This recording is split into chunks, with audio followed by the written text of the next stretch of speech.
नमस्कार। MP news के खास प्रोग्राम न्यूज रूम से इस वक्त आपके साथ मैं हूं श्रद्धा बुंदेला। न्यूज रूम में हम सबसे पहले शुरुआत करेंगे उमा भारती की बात से।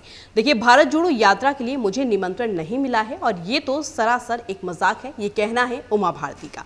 कांग्रेस के पूर्व अध्यक्ष राहुल गांधी की भारत जोड़ो यात्रा जो है वो कुछ दिन में मध्य प्रदेश पहुंचने वाली है। शनिवार को इस यात्रा के बारे में बात करते हुए कांग्रेस के प्रदेशाध्यक्ष व पूर्व मुख्यमंत्री कमलनाथ ने उमा भारती को भी इसमें सम्मिलित होने का आमंत्रण दिया था।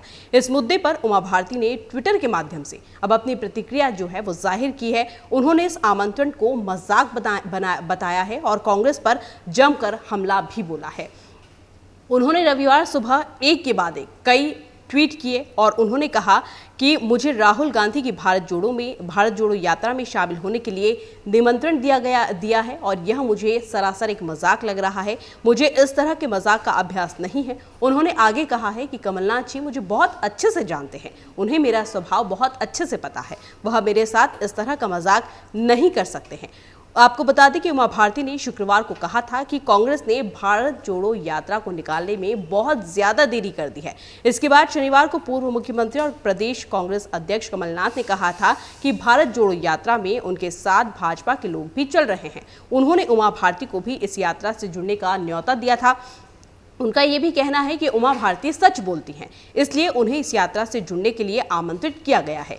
उमा भारती ने कहा कि राहुल गांधी एवं कांग्रेस को भारत जोड़ो यात्रा जो है वो निकालने का अधिकार ही नहीं है और धर्म के आधार पर भारत का विभाजन कांग्रेस ने करवाया है। देश में आपातकाल लगाकर लोकतंत्र की हत्या कांग्रेस ने की है।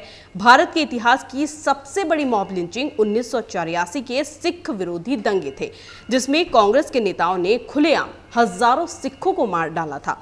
उमा भारती ने अपने ट्वीट में यह भी कहा कि देश की एकता का मूल मंत्र राम राज्य और राम का नाम है। कांग्रेस ने मनमोहन जी की सरकार के समय राम सेतु को ही नकार दिया था। उमा भारती ने यह भी कहा कि कांग्रेस ने धर्म, जाति, नस्ल के आधार पर देश को बांटने में कभी भी कोई भी कसर नहीं छोड़ी है। आश्चर्य इस बात का है कि ऐसी पार्टी का नेता भारत जोड़ो यात्रा कर रहा है और राहुल गांधी को इस यात्रा का जवाब आगामी लोकसभा चुनाव में जरूर मिलेगा। जनता इसका जवाब जो है वो जरूर देगी। एक के बाद एक जो है उमा भारती के जो ट्वीट है वो देखने को मिल रहे हैं। एक के बाद एक वो ट्विटर पर अपने ट्वीट करती जा रही हैं और कांग्रेस पर उन्होंने इस समय जमकर हमला बोला है और उन्होंने कहा है कि इस तरह के मजाक का उन्हें अभ्यास नहीं है। कमलनाथ जी को इस तरह का मजाक जो है वो उमा भारती के साथ नहीं करना था। खबरों में आगे बढ़ते हैं और यहाँ पर बात करते हैं हम मुख्यमंत्री शिवराज सिंह चौहान की। मुख्यमंत्री शिवराज सिंह चौहान का ट्रांजिट विजिट पर वायु मार्ग से ग्वालियर के राजमाता विजयाराजे सिंधिया विमानतल महाराजपुरा पर आगमन हुआ है। उनका यहाँ पर जोरदार स्वागत किया। इसके बाद मुख्यमंत्री केंद्रीय कृषि एवं किसान कल्याण मंत्री नरेंद्र सिंह तोमर व केंद्रीय वन एवं पर्यावरण मंत्री भूपेंद्र यादव के साथ श्योपुर के कराहल, कूनो वो पालपुर के लिए रवाना हो गए। उनके साथ भारत सरकार एवं राज्य शासन के वरिष्ठ अधिकारी भी यहां पर मौजूद थे। हम आपको बता दें कि श्योपुर के कूनू नेशनल पार्क में प्रधानमंत्री नरेंद्र मोदी के आगमन को लेकर तैयारियां चल रही है। हालांकि ये अभी तक स्पष्ट नहीं हो पाया है कि ग्वालियर एयरपोर्ट पर प्रधानमंत्री नरेंद्र मोदी रुकेंगे या फिर नहीं, लेकिन उसके बावजूद भी यहाँ पर तैयारियों का सिलसिला किया जा रहा है ताकि उनकी सुरक्षा में किसी प्रकार की कोई चूक ना हो जाए। 17 सितंबर को हम आपको बता दें कि चीतों को कूनू नेशनल पार्क में पहुंचाया जाएगा और इसी की यहां पर यह तैयारियां चल रही है। इसी के साथ प्रधानमंत्री नरेंद्र मोदी चीता परियोजना का शुभारंभ भी करने वाले हैं। ग्वालियर के पुलिस और प्रशासनिक अफसर भी इसकी तैयारियों में जुट चुके हैं। उधर श्योपुर में सुरक्षा के लिए ग्वालियर से फोर्स भेजा जाएगा। 17 सितंबर को नामीबिया से लाए जा रहे चीते कूनू नेशनल पार्क पर पहुंचेंगे और इसी कार्यक्रम में शामिल होने के लिए प्रधानमंत्री नरेंद्र मोदी जो है वो आ रहे हैं। लेकिन ग्वालियर एयरपोर्ट पर वो रुकेंगे या फिर नहीं यह स्पष्ट नहीं है, लेकिन तैयारियों का सिलसिला वहां पर जारी है। अगर वो वहां रुकते हैं तो उनकी सुरक्षा में किसी प्रकार की कोई चूक ना हो, इसी बात को ध्यान में रखते हुए वहां पर जो तैयारियां हैं वो की जा रही है। खबरों में आगे बढ़ते हैं और यहां पर बात करते हैं अनंत चतुर्दशी की। देखिए, अनंत चतुर्दशी के साथ ही गणेश प्रतिमाओं के विसर्जन का जो क्रम है वो आज भी जारी रहा।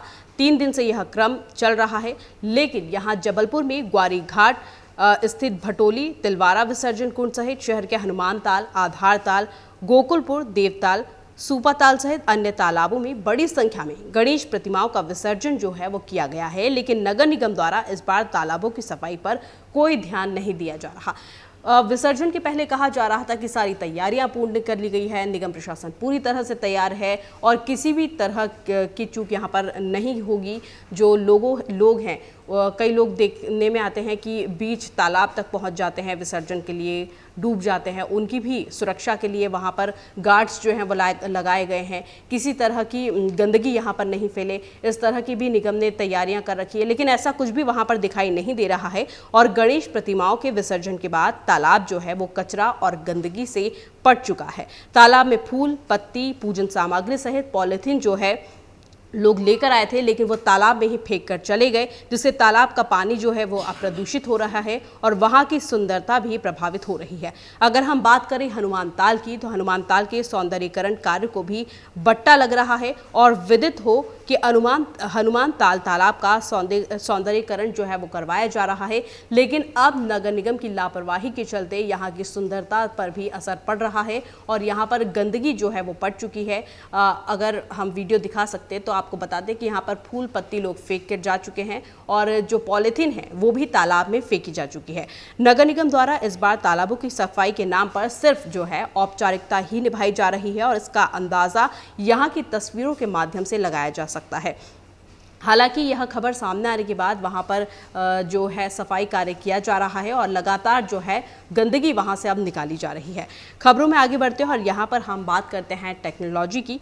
व्हाट्सएप के ज़रिए हम आपको बता दें कि आदान प्रदान कई बातों का होता है और कई बार फ्रॉड के केस भी सामने आते हैं। व्हाट्सएप के ज़रिए लोगों को ट्रैक भी किया जा रहा है। किस तरह से आप चेक कर सकते हैं कि आपको ट्रैक किया जा रहा है या फिर नहीं? देखिए, ऑफिस हो या घर, व्हाट्सएप हर जगह काम करता है और अच्छा कम्युनिकेटर भी यह बन चुका है। यह सबसे अधिक इस्तेमाल किए जाने वाला इंस्टेंट मैसेजिंग ऐप भी है और व्हाट्सएप जो है वो समय की मांग के साथ साथ अपने फीचर्स को अपडेट जो है वो भी करता रहता है। कंपनी की ओर से बीते दिनों वेब और मल्टी डिवाइस सपोर्ट फीचर्स को पेश किया गया था। यह फीचर्स यूजर्स के लिए उपयोगी साबित हो रहे हैं। साइबर फ्रॉड के केस में भी लगातार बढ़ोतरी होती जा रही है। ऑफिस हो या घर कहीं पर भी हम देखते हैं कि मोबाइल में हमेशा व्हाट्सएप जो है वो लॉगिन ही रहता है। लेकिन कई बार ऐसा होता है कि अगर आप जहाँ पर भी काम करते हैं, आप वर्किंग हैं और अगर आपने अपने सिस्टम पर ऑफिस में अपना व्हाट्सएप जो है लॉगिन किया है, तो कई बार हबड़ तबड़ में जाने के चक्कर में घर और आप जो है वो उसको छोड़ जाते हैं, चालू ही रह जाता है, वो लॉग आउट आप नहीं कर पाते हैं। इस तरह का मामले जो है वो लगातार सामने आते रहे हैं। हैकिंग ही सिर्फ एक मामला नहीं आता है जिससे फ्रॉड किया जा सकता है, लेकिन इस तरह के मामले भी जो है वो सामने आते हैं कि कोई भी आपकी चैट जो है वो देख सकता है, पढ़ सकता है। कैसे आप चेक करें इसको, वो हम आपको बता देते हैं। सबसे पहले आप व्हाट्सएप जो है वो खोलें। ऐप के ऊपरी दाएं कोने में उपलब्ध 3 बिंदुओं पर आप क्लिक करें। लिंक्ड डिवाइस ऑप्शन पर आप इसके बाद क्लिक करें। अब आपको उन डिवाइस की लिस्ट मिल जाएगी जहां आपका व्हाट्सएप जो है लॉगिन है। वहां से आप इसे आसानी से लॉग आउट कर सकते हैं। इस तरह से आप फ्रॉड जो होता है उससे आप बच सकते हैं और आपकी जो व्हाट्सएप चैट है या कॉल है वो कोई भी नहीं देखेगा। एक बार फिर से हम आपको बता देते हैं कि किस तरह से आप इसे चेक कर सकते हैं और आप बच सकते हैं फ्रॉड होने से। देखिए, व्हाट्सएप आप लॉगिन करें, खोलें उसे। ऐप के ऊपरी दाएं कोने में उपलब्ध 3 बिंदुओं पर क्लिक करें। लिंक्ड डिवाइस ऑप्शन पर इसके बाद क्लिक करें। उसके बाद अब आपको उन डिवाइस की लिस्ट मिल जाएगी जहां पर आपका व्हाट्सएप जो है वो लॉगिन है। वहां से आप लॉग आउट इसे कर सकते हैं और फ्रॉड केसेस से आप बच सकते हैं। खबरों में आगे बढ़ते हैं और यहाँ पर हम बात करते हैं मौसम की। तो अभी फिलहाल जो है इंदौर में मौसम साफ दिखाई दे रहा है। हालांकि बादल छाए हुए हैं, लेकिन बरसात की अभी कोई भी आशंका मौसम वैज्ञानिकों के द्वारा नहीं जताई गई है और इस तरह से फिलहाल लोगों को धूप का सामना, उमस का सामना फिलहाल इंदौर में करना पड़ रहा है। हालांकि गणेश विसर्जन के दौरान लोगों में काफ़ी उत्साह भी देखा जा रहा है। धूप हो, बारिश हो, ठंड हो, कुछ भी हो, लोगों में काफ़ी उत्साह इस समय देखा जा रहा है। बारिश फिलहाल नहीं हो रही है और मौसम वैज्ञानिकों ने भी ऐसा कुछ भी अनुमान नहीं लगाया है, ना ही कोई आशंका जताई है। तो फिलहाल न्यूज रूम में इतना ही। हम फिर हाजिर होंगे कुछ न्यू अपडेट्स के साथ, तब तक के लिए नमस्कार। एमपी की नब्ज, एमपी का हाल, मध्य प्रदेश की हर खबर एमपी न्यूज टीवी के साथ। लगातार खबरों के लिए सब्सक्राइब करें हमारा YouTube channel MP news TV. Latest updates के लिए बेल आइकन दबाना जरा भी न भूलें।